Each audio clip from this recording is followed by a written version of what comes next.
Hello, hello. Can anyone hear me? Can anyone just type something in there if they can hear me or not, please?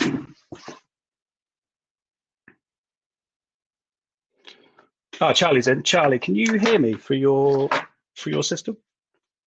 Just trying to see if my microphone's working or not. Hello. Amazing. Thank you. Perfect. Right now, next I have to figure out how to share stuff on my screen.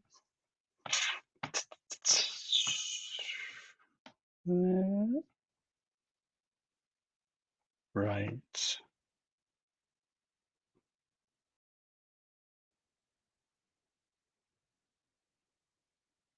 that work? Charlie, can you see my screen?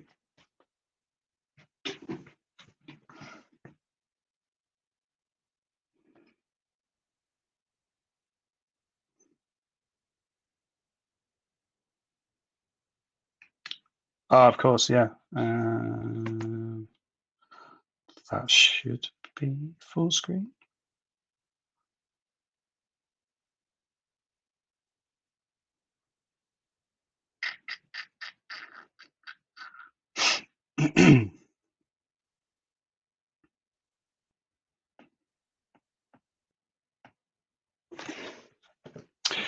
Cool. I think I'm ready to go. Got a couple of minutes. I'm going to let a few more people join this session. It's currently 4 online now. It's quite unnerving because the big red light saying recording. Didn't actually realize any of these sessions were being recorded. There is nothing worse than hearing yourself back after you've done something like this. But it's the future.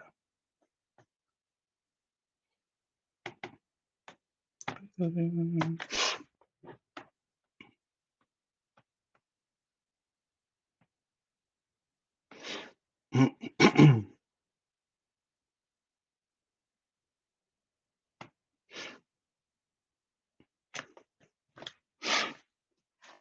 the polls section on here. Someone's already put some polls in there. Peat or sherry in your whiskey? Peat, definitely. Sugarcane or champagne? Champagne all day, every day. Who's your favourite doctor? Dr. Sam, Dr. Bill, Dr. Don. What is your favourite? Where have all these come from?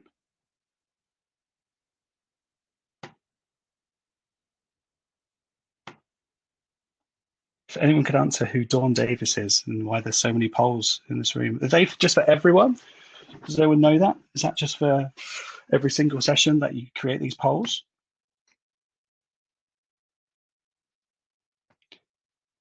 No one knows. Hey there, how are we doing?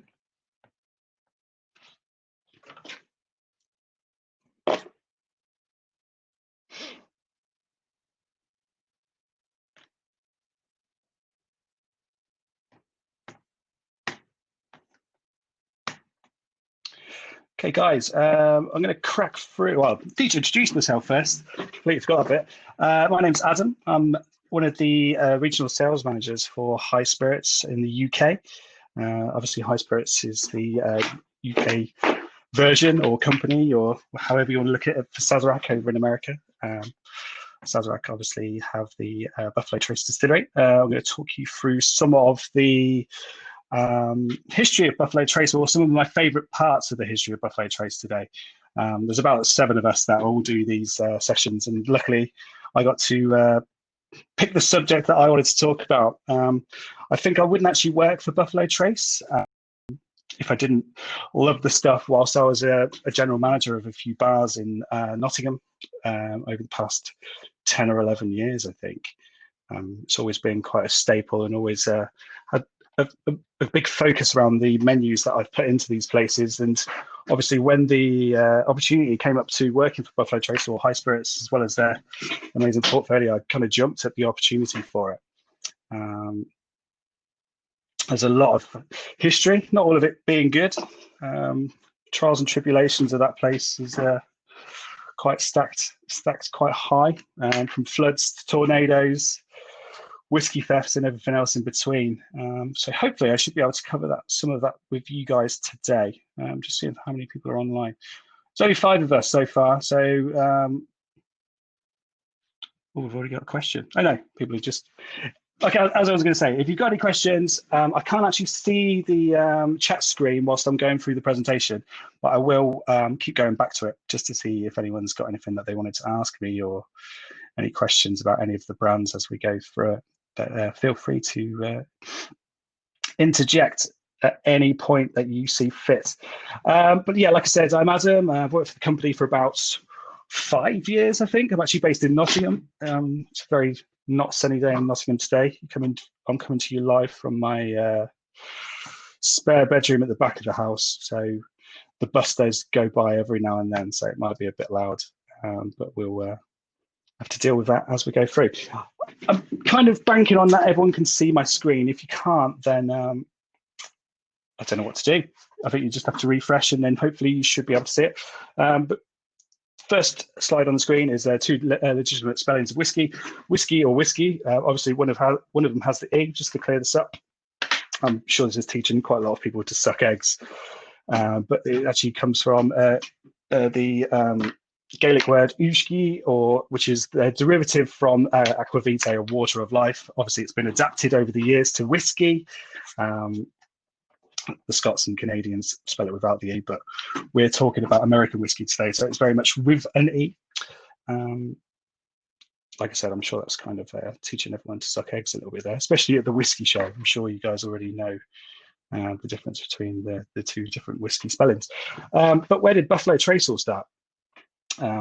So it's got a big, long amount of history, just like America's got a big, long amount of history in general, really. But it all started out with the Virginia settlers moving west, starting around the 1860 point, the center of the population moving westward. As they were moving west from Virginia, they were creating new states as they went. It was only in 1792 that the state of Kentucky was founded. As the population moved, it grew and grew. New towns were formed, new settlements were made. And in 1792, Kentucky was established, basically. I think it was the 1st of June, if anyone wants to test me on that. 1st of June, 1792. The state boundaries were, well, they're still kind of set with the Ohio River. The Ohio wasn't actually set as a state at that point. It was only, I think it was about 3 years later that Ohio was actually founded. But the Ohio River is the north part of the boundary, separates Kentucky from Ohio basically now, also Indiana and West Virginia, the surrounding states. But yeah, only in 1792 it was made. It was actually the 15th state to join the United States Union. It was kind of pipped at the post by New York City State was the year before, Vermont was the year before, and then following on from them was Louisiana, as well as Tennessee in 1893, I believe. I quite like that. It just kind of sets in stone to me that Kentucky is such an old place. If you look at the history of Louisiana, and how that's kind of traded stories from the whiskey world, it's quite vast, but Kentucky is an older state, which to me is a little bit more appealing. The actual town where Buffalo Trace was established was Leestown. It's kind of now part of Frankfort, which is, back then, the population was probably around 7,000. So it was quite a small town, small town to us, but a large town for them. The current population of Frankfort now, I actually found this out the other day, is about 27,000, which kind of puts it at a similar sort of size to Melton Mowbray in the UK, if you're wondering. So Frankfort is around the similar size in population to Melton Mowbray. Both places make really good stuff. One's pork pies and the other being a lot of decent whiskey. Just going to check my slides to make sure that I haven't had any questions just yet.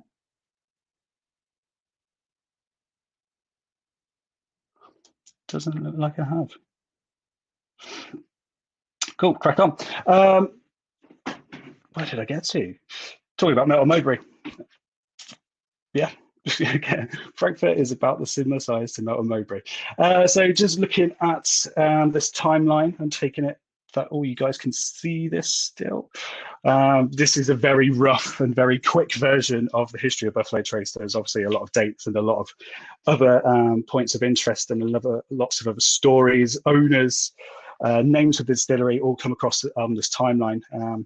Hopefully I can do this timeline some justice and fill in some of the gaps, but before the state of Kentucky was founded, we can trace the roots of Leestown and Frankfort being documented in 1773, and it was actually sketched out and mapped by the McAfee brothers. The McAfee brothers not being the internet security company that we know and love today, but they were actually three brothers called James, George, and Robert, who set out from, originally they were from Virginia, and they wanted to basically go and sketch out the land to see, you know, where it was great for farming, great for stock, great for building towns, great for obviously whiskey distilleries or distilleries in general, and then being able to sell it and sell it across the country. These guys actually made it all the way to California. I really urge people to go and have a look at the McAfee brothers maps of America back then. The amount of detail that goes into them is pretty astonishing.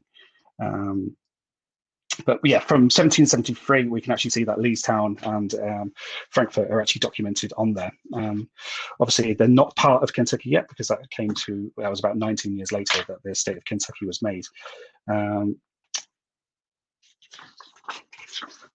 the screen's gone a bit funny now. Okay, yeah, 1793, we've got that down. So 1792, as mentioned, Kentucky becomes the 15th state to join the Union, but also sees the first and still existing part of the Buffalo Trace Distillery, which is called the Old Taylor House. So the Taylor household was actually established there. It's still there today. Obviously, it's not a functioning part of the distillery, but as and when you do go there for these tours, you can go and look at it. It's a beautiful building. You can definitely tell the weathering that it's had across the years, and the amount of people, you know, the amount of people that we love and respect in the whiskey world that have gone through those doors is going to be pretty phenomenal. In 1811, a three-story stone warehouse was actually built in the place of the distillery. It wasn't actually a functioning distillery at that time, but a three-story warehouse was made. This was built by the Riverside to store goods, be it, you know, corn, rice, and anything else, but there was also barrels to be sent down to New Orleans at that point via the Mississippi River. The Mississippi River being a very good link from the Kentucky River. Kentucky is actually still is, but especially back then had a lot of prominence in terms of the logistics of utilizing water power to go up and down the country, or east to west up and throughout the country of America. The Kentucky River. I always feel that we look at rivers in this country as, you know, we look at the Thames being large, but if you actually look at the Mississippi River on a map of America, it's astonishing how long it goes and how many states it stretches through, and how many other rivers that lead onto it. You know, namely the Ohio as well as the Kentucky River. So yeah, definitely have a look at that. That warehouse was there for a good amount of time, but in 1857, the modern distillery was built. There was obviously, they could see that the infrastructure was amazing in that particular place for this distillery. Really need to lean into the fact that as well that this distillery has never moved place. It's never swapped as to where it is. It's always maintained its place, you know, in Frankfort or Leestown since the very beginning, really. That was actually well, where have we gone? There we go. That was actually quite a few years before we actually see any sustain of increase in the load of the amount of whiskey that was actually made from there. It was actually in 1858, small but modern for its time distillery. It was developed by the Warehouse and Riverside site. This was actually made by Colonel, the person that we love the most, well, that I love the most, I especially love that particular whiskey the most, is Colonel Edmund Hayes Taylor Jr. In 1870, it was changed over to the OFC distillery, which stands for Old Fire Copper Distillery, mainly because Mr. Taylor saw that the finest whiskies were actually made using old-fashioned fire copper stills, and so he changed the name of the distillery to that. 2 years later, it was then he then invests £70,000 into the distillery. £70,000 in that particular year equates to about 1.5 million in today's money. So you can see that the investment that he wanted to put into this place was pretty astonishing. From that point, though, Taylor kind of suffered slightly with his finances. It was actually purchased from Taylor by George T. Stagg.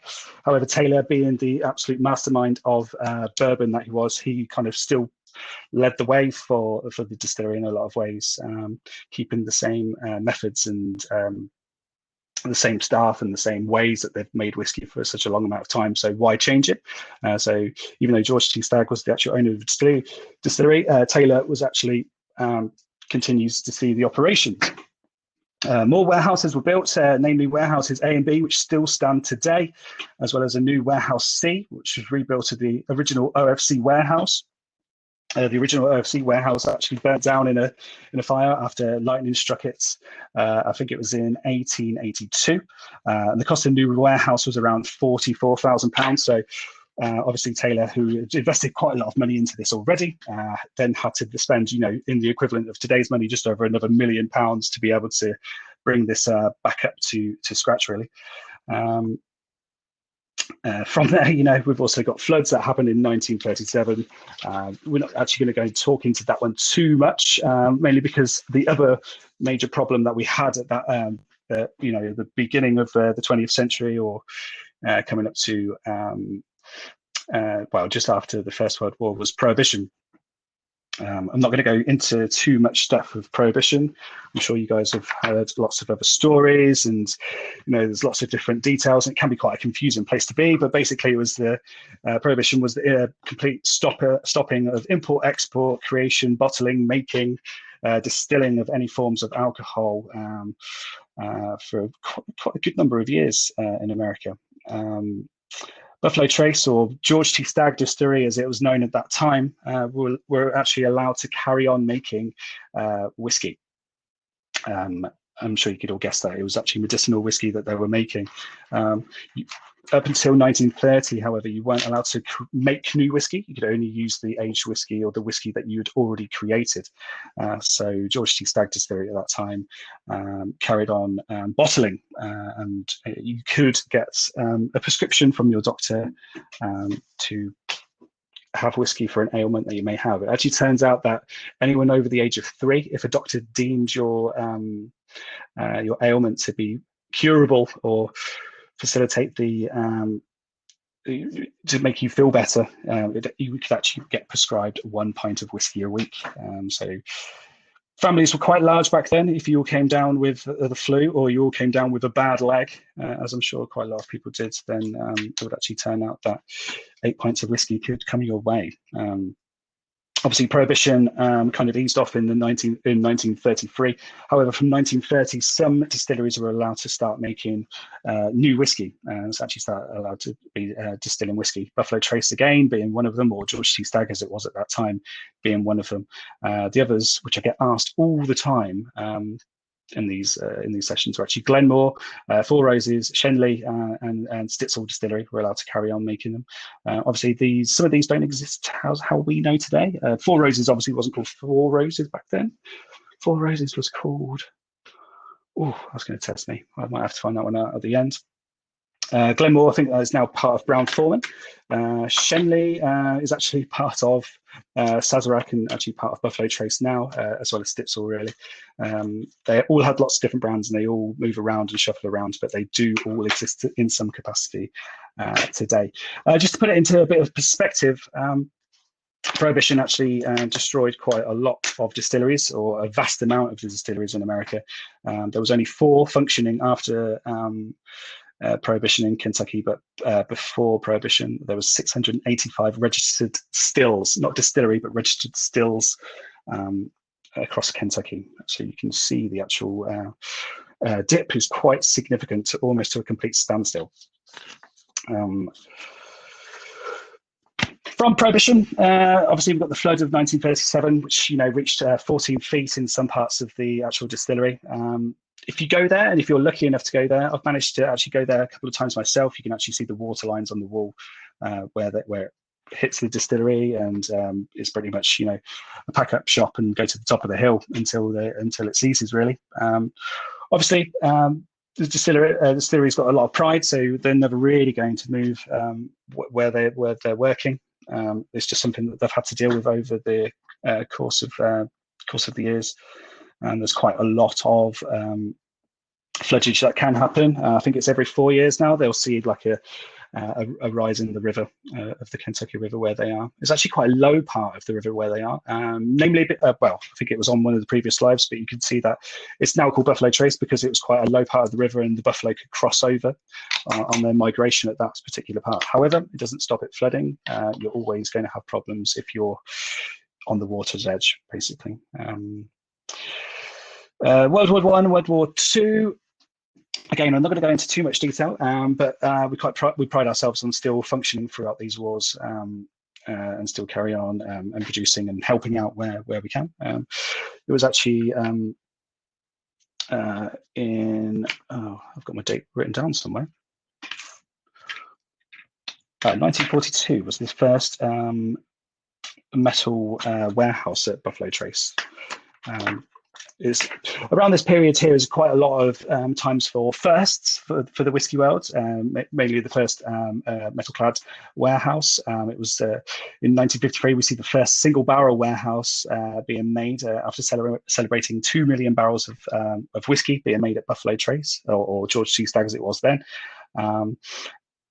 It was the first million barrels. I think it's around 10 years after Prohibition. It was 1 million barrels were made from the distillery from that point. And in 1984, so jumping slightly to over here, we see the first introduction of the world's first single barrel whiskey, namely Blanton's, which was introduced in 1984. In 1992. We see the purchase of the distillery by going back to a family-run company, i.e. the company that we work for now, which is Sazerac. They purchased the company in 1992. In 1999, the distillery renovations are complete, and the launch of the new flagship brand Buffalo Trace is launched. We see some great praise for the brand over that course of the next 10 years, and some fantastic growth coming over to the UK, looking over to Europe. And in 2013, the US government actually declared Buffalo Trace a National Historic Landmark, which is a great amount, great award to have, basically. Other historic landmarks in America that have had that award as well, if we look at somewhere like the Brooklyn Bridge or the Empire State Building, and there's a few others as well. I think there's, on average, I think there's about 300. If you go on to the government website, you can actually see all these places. The actual a natural historic landmark, I should explain, actually, is recognised by the US government for its outstanding historical significance in the growth of what we know the United States to be today. There's some really interesting ones on there as well if you're really into your history of America in general, much like I am. These are just to show how the distillery would have looked back in the day. Obviously, photographs didn't really exist until the later part of the 18th century, so we do have some original drawings there. I've advertising the original brand of OFC Sour Mash Whiskey. As you can see down here, you'll also see that there's also a Carlisle Kentucky whiskey barrel there. The actual link between OFC and Carlisle was that, I believe, and correct me if I'm wrong on this, I think George T. Stagg actually owned both. He actually had shares in, well, he actually owned OFC or George T. Stagg Distillery, but I believe he also owned Carlisle whiskey as well. Feel free to write in the comments if you think I'm wrong with that. I'm happy to be corrected, but that's my recent learnings for that particular part. We've come a long way since then. If you look at the distillery now, it is quite a strikingly beautiful place, actually. The way I like to describe it when I go there is it almost looks like Toy Town. It is immaculate. It is perfect. They take a lot of pride in the way that they look, as just as much as the way that the whiskey is created. The people and the actual staff that work there are second to none. the actual hospitality they show you as soon as you're through the gates of that place is phenomenal. I believe, Wednesday to Friday, you can just join these tours. The tours are free, and they get a lot of rewards just for the actual tours of the distillery as well. If you ever find yourself in that particular part of Kentucky, I urge you to go and do, quite a few distilleries. Go and look at everything that's around, but definitely Buffalo Trace. There's a lot of history, and they'll just want to talk to you about it, talk to you about where you're from and what you're into, and the whiskies that you love, and why you love them. One of the main goals that the main goal that we try to do is has never really changed, and that's to make the best whiskey in the world. I think that's arguable. To me, that's trying to find the holy grail. I love Buffalo Trace. I would describe it as one of the best whiskies in the world, but I think it's very much a continuing search to try and find something that's going to really occupy everyone's palate. And I think that's why Buffalo Trace, we have quite a wide range of different styles of whiskey, styles of bourbon, and different methods in which we put into them to try and discover new and interesting, but also saluting the original ways in which whiskey has been made for hundreds of years. The simple formula that they use for success is never compromise on quality. They'll always use amazing corn. If you actually look at the distillery now, they've actually got their own farmlands, and they'll actually be cultivating their own crop to kind of facilitate this excellent variety of tastes. As I've just mentioned, it's not just Buffalo Trace that comes from there, or Eagle Rare. It's everything up to the Pappies or the Antique or the Wellers. There's so much that there's something for everyone, and I think you really it's quite a soft entry into the world of whiskey. If you look at starting at Buffalo Trace, there's basically a guidebook to show you about how or why you can enjoy different types of whiskey. It's a good stepping stone to start on. Age barrels longer, absolutely. I think up to 25 years can happen from Buffalo Trace, and use multiple recipes. So it's not just one mash bill that we use. It's 4, or if you look at something over in Warehouse X, it can really kind of expand quite quickly and have even more to talk about, really. As I mentioned before, people and commitment to quality as to why Buffalo Trace Distillery wins so many awards. I think we haven't actually touched on that it's also the world's most award-winning distillery. I think every year we have, like I said, it's not just the awards for the quality of the whiskey, it's the awards for the people, it's the awards for how it looks, how it feels, the awards for the tours, and who comes from there. It's very much a family-orientated business, and that's definitely what captures my my interest in Buffalo Trace as a whole, really. It's a very warm and accepting place to be, with fantastic whiskies to go alongside. Just to give you a bit of a scape of the most recent awards, if we look at the 2018 Visitor Attraction Manager of the Year Award at the Icons Whisky America, it just shows that it's not just about the whiskey, but it's about the people as well. Our efforts caught the attention of the industry, innovative whiskey makers. But how do we do it? So, honouring tradition and embracing change. Just going to go into. I'm just going to skip this one. Actually, I think we've already touched on that.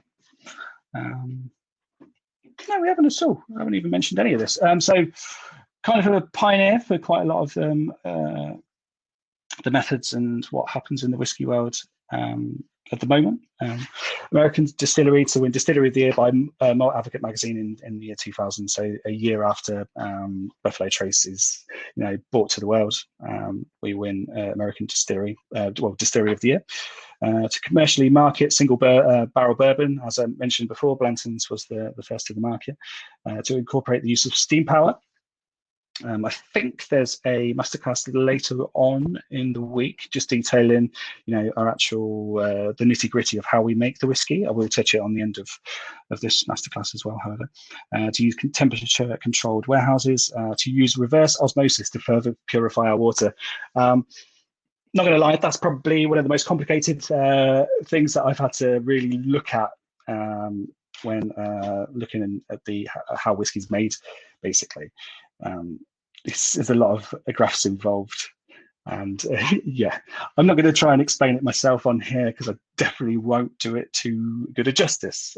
But yeah, I definitely encourage you to either log in later on in the week and watch that one, or have a look yourself.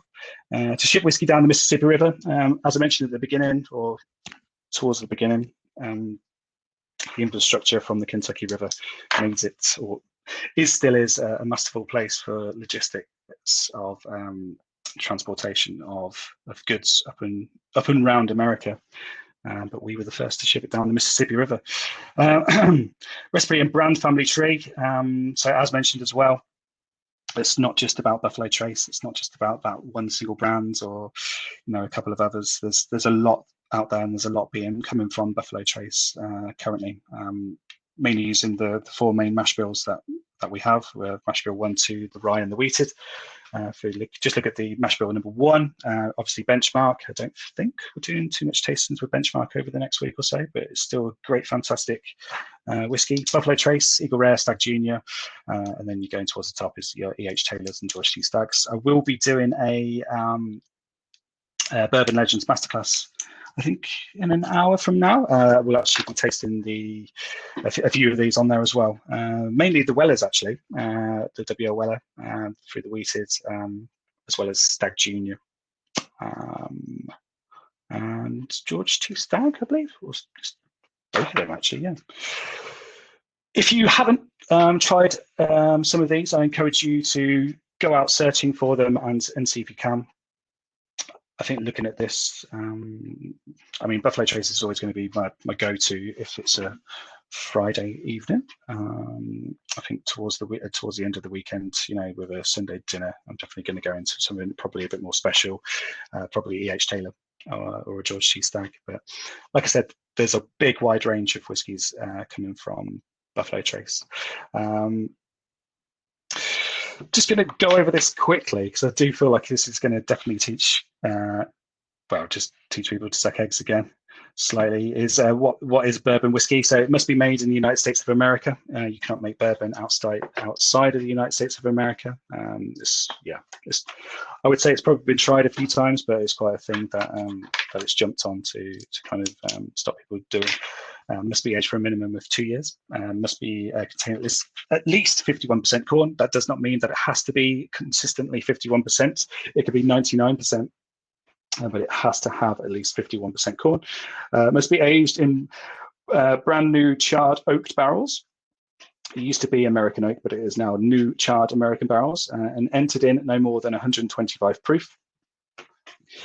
Cannot be distilled higher than 160 proof, and no artificial flavors or colors allowed. No caramel coloring, no added sugars, or no added flavoring of cherry, orange, banana, toffee, or whatever else it can be. All that whiskey needs to have its flavor from the original spirit, as well as the barrel and the charring of the barrel in particular to have that. How we make bourbon whiskey. Like I said, I think there is a masterclass detailing this in a lot more detail than myself later on in the week. But just to look at this as a quick sketch. So very much the same as quite a lot of whiskies, which is cooking the grain, fermenting and distilling. I think one thing that I will point out that kind of sets Buffalo Trace away from a lot of other, or this method from a lot of others, is the alcohol being distilled in a doubler. If you can just move your eyes to here, the doubler actually being quite an impressive bit of kit. Definitely have a look at it online if you want to see how it's created and how that is a very important step. It's definitely worth looking into. Barrel aging. It's kind of a big, massive thing that we could talk about for hours and hours.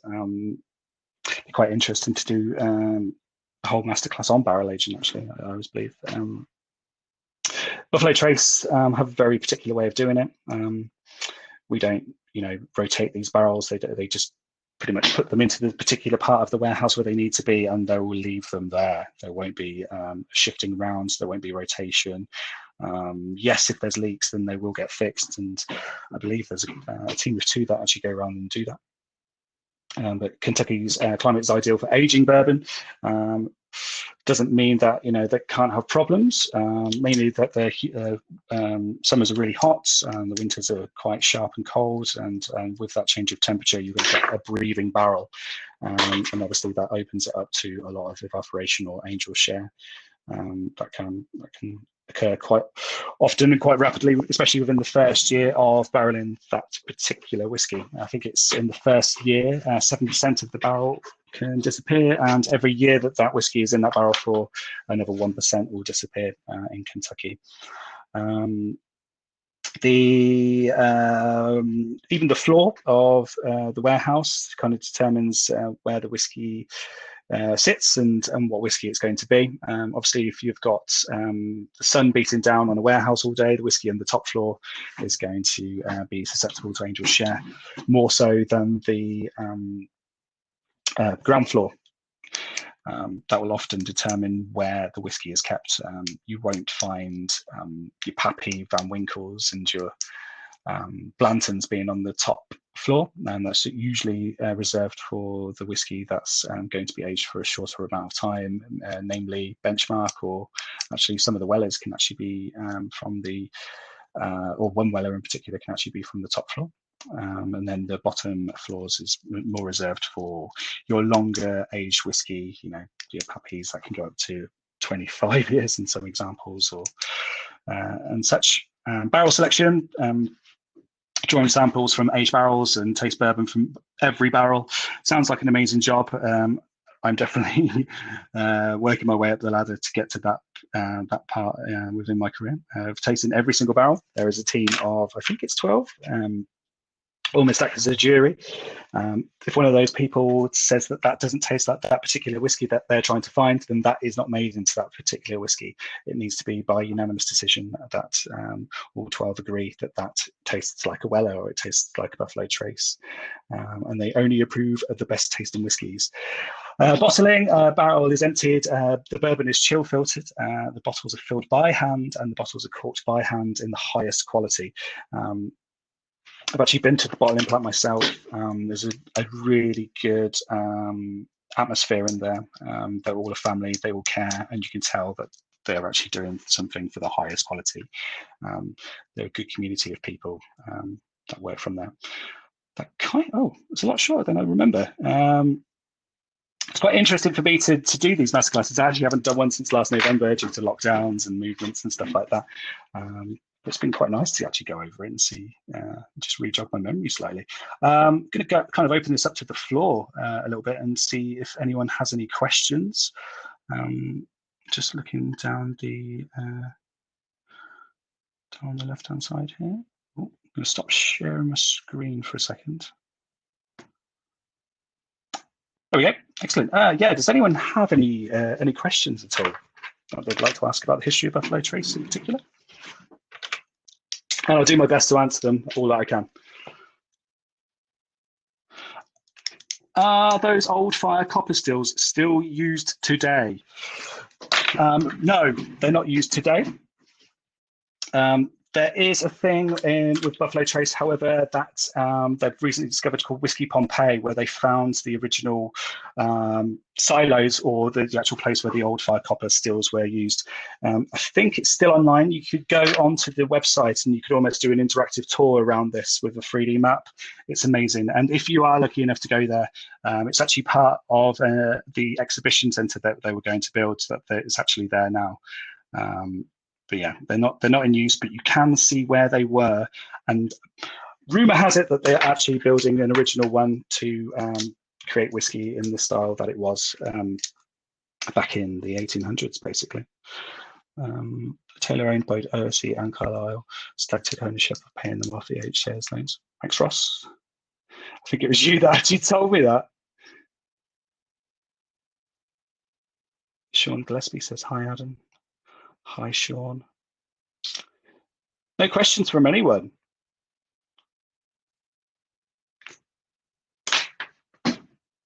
Wow.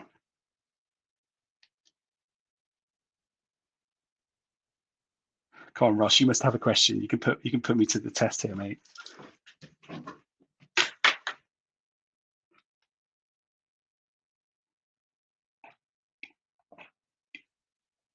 Nothing. Well, which one is my favorite? Ooh, which one is my favorite? I think, like I said, I think BT Buffalo is my go-to.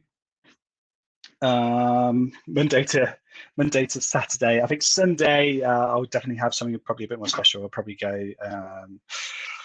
Ooh, the minute. What does it have on Sunday? EH Taylor Smallback on Sunday. Just gone fantastic. That'll the single barrel. I don't think there's any that I dislike. If that's a better answer to the question. There's none that I dislike.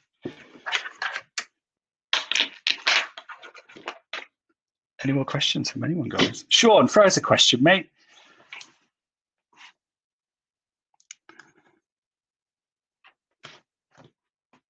He's not even online anymore yet.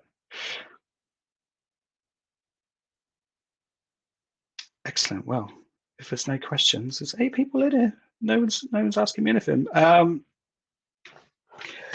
If no one's got any questions, I think that kind of wraps up the history of Buffalo Trace. I've got another masterclass.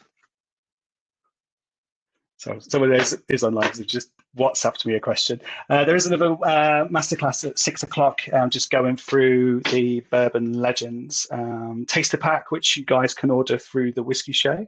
I believe there's still some left, but it's only to Whiskey Show attendees that can actually get them. There is another 2 of these sessions going through the bourbon legends further on in the week, as well as my colleague Nick going through his favourite whiskies. Another colleague, Charlie Carrington, is doing the Buffalo Trace-led cocktail masterclass on Friday evening, which should be quite a good one to go through. I feel like, Charlie, I'm going to guess that you're going to be doing an old-fashioned of some sort. I believe another, thanks for the plug, another colleague, Joe Gabatas, is also doing his favourite cocktails, I believe, or bourbon-led cocktails. So definitely loads to check out. Like I said, I've got another session in an hour. So if you do have a whiskey Bourbon Legends set, come and try the whiskies with me. We'll definitely go through and talk about what we can taste, as well as looking at the actual legends as to why they're named in the particular way that they are. Excellent. Thanks very much, guys, for tuning in. Oh, is that another question? I'm going to be over some forgotten and lesser known classics with household ingredients. So, Charlie, you're making cocktails with household ingredients like Marmite, Sif, and Head and Shoulders shampoo. That's the challenge. They're the 3 things that you need to include in that, and whiskey. Yeah, those 4 things. Excellent. Thanks very much for tuning in, guys. If you have any questions, feel free to email me on adams@high-spirits.com, and I'll be happy to help and answer where I can. Thanks very much. Thanks, everyone.